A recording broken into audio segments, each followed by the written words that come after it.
在国际上得奖连连的台湾原创动漫电影《小猫巴克利》，导演就是出席在台南的邱立伟。伊伫今年年初转来到台南开店，得到真侪好评。香格里拉台南远东大饭店再度邀请小猫巴克利合作，推出大房的专案。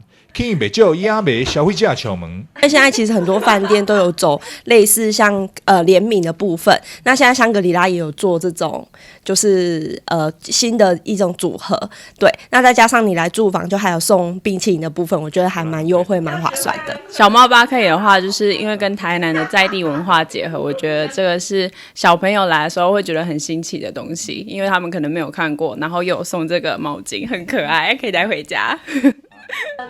来大房的消费者，饭店除了会请食冰淇淋以外，还会送出小猫巴克利的面巾，有大有食，还有送的大房专案。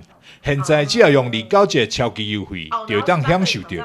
此次是跟兔子创意股份有限公司合作，那我们将邱立伟导演的经典之作《小猫巴克利》带进我们饭店之中。那楼下1楼大厅呢，更是有就是在电影里面的台南的经典的街景啊，我们把它融合进来。那房间的话，我们有设计成小猫巴克利的主题房，非常吸睛可爱。那这个专案呢，我们就是平均每晚。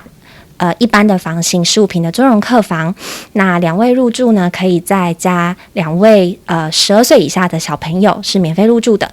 那我们会平均每晚是3588元。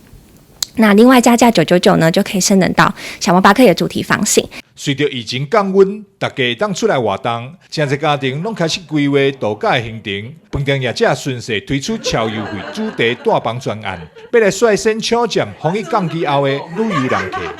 台南新闻张硕维采访报道。